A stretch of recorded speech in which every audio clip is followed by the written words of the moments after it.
Bonjour les amis, salut, c'est Sébastien sur Actualia, on YouTube et www.actualia.fr. Alors je vais vous montrer un petit truc sympa, voilà, tout simplement, comment, eh bien, rendre, ajouter si vous voulez du blur flouté, enfin c'est de la transparence floutée, donc du blur, à n'importe quelle application sur GNOME. Alors pour ça, alors je vous montrerai déjà le résultat et après comment on fait. Alors le résultat, voilà, on l'a fait avec fichier. Vous voyez? Hop. Voilà. Alors quand je déplace, en plus, ça c'est une autre extension. Quand je déplace, donc en fait ça fait plus de transparence. Et après quand je relâche, malgré tout, vous voyez ici, vous avez du blur flouté. Voilà. Alors moi je trouve ça assez fun. Alors je vais vous expliquer tout simplement comment le faire. C'est très très simple. Il y a une extension pour ça. Hop. Et l'extension, elle s'appelle Blur My Shell. Alors vous allez dans Paramètres. Ça, hop. Ah mince. Bon, ça on va le mettre là. Voilà.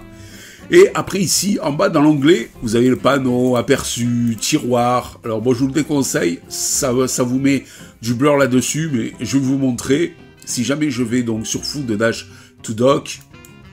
Vous voyez, ça met des petits coins là bizarres sur un truc arrondi. Alors bon, moi je le fais pas. Je l'ai fait autrement directement avec Dash to Dock. Il y a une option aussi pour mettre de l'opacité en fait sur le dock. Mais on s'en fout. Là, nous, c'est des applications. Alors voilà, vous descendez ici, donc flou d'application. Alors c'est en bêta encore, mais ça marche quand même relativement bien. Et donc ici, vous avez la liste. Là, vous voyez, donc j'ai bien celui-ci, qui est Nautilus, vous voyez, où j'ai le truc. Alors, si on va là, hop, voilà, choix de la fenêtre, Nautilus, Allez, on va le fermer, ça, on va le remonter là, et on va prendre... Allez, qu'est-ce qu'on va pouvoir prendre pour faire du flouté assez sympa? Ah, peut-être ça, le terminal. Voilà, le terminal. Alors, on fait ajouter une fenêtre. Et là, hop, on fait glisser, vous voyez, le curseur. Et hop, on fait ça. Et là, dans la théorie, ben alors, attendez. Ajouter une fenêtre. Voilà. Et là, vous voyez, il y a marqué GNOME Terminal.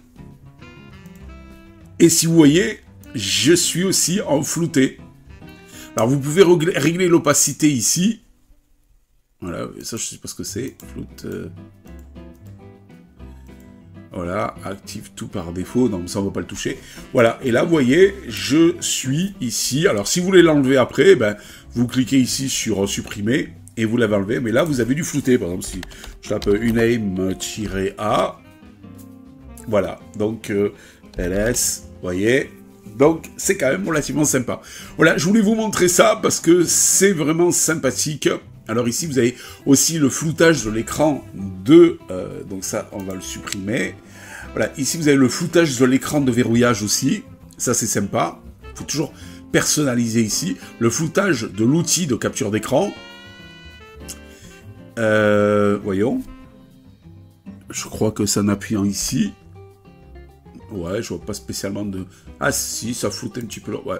Ouais, bon, allez hop, on fait échappe. Attendez. Je regarde si tout va bien de ce côté-là. Voilà. C'est bon.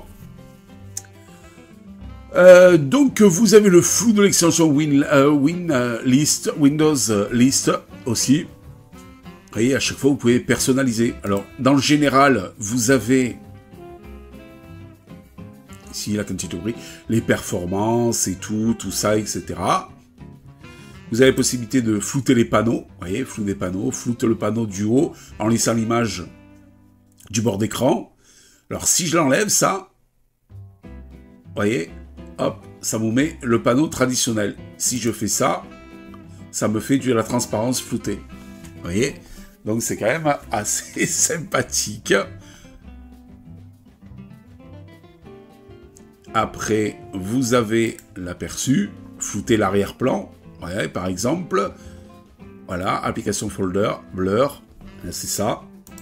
Vous voyez, ici, c'est tout flouté derrière, donc c'est quand même assez fun. Voilà. Le tiroir, ça je vous l'ai dit, c'est donc ce qu'ils appellent le tiroir, c'est le dock. Bon, moi, je vous le déconseille parce qu'il y a un petit bug. Et là, l'application. On peut prendre n'importe quelle application, hein. Si vous voulez flouter, par exemple, je ne sais pas moi, la météo, vous ouvrez votre météo. Voilà. Vous faites ajouter une fenêtre. Vous allez là. Et voilà. Et là, vous êtes aperçu que là, ça marchait du premier coup. Que donc Weather fait partie dans la liste des applications. Et voyez, donc, elle est floutée. Voilà. Vous voyez, c'est quand même fun, hein, moi je trouve. Hein. C'est quand même joli. Ça apporte un plus. Et vous pouvez faire ça avec tout un tas d'autres applications. Sans aucun souci. Voilà, aucun. Et moi je trouve ça très très fun. Voilà, j'espère que cette petite vidéo vous a plu. Ça s'appelle Blur My Shell. J'essaierai de vous mettre le lien en dessous dans le descriptif de la vidéo. Bon, bien sûr, une fois fermé, hein, si je relance, par exemple, les applications que j'ai floutées, vous voyez, elles restent floutées sans aucun problème. Vous voyez, je veux dire, il n'y a aucun souci de ce côté-là. Oh, il y a un petit bug là. Et après, ah, non, et après, bon, ça va. Bon, allez, c'est en version bêta, il faut se dire ce qui est, c'est en version bêta, mais c'est quand même prometteur. Voilà. Allez, je vous dis à ciao pour une prochaine vidéo bricolée sur Actualia. Je vous mettrai le petit lien en dessous dans les descriptifs de la vidéo. J'espère que cette petite vidéo vous a plu. Ciao, ciao. Si vous avez aimé cette vidéo, mettez un pouce en l'air et abonnez-vous à Actualia.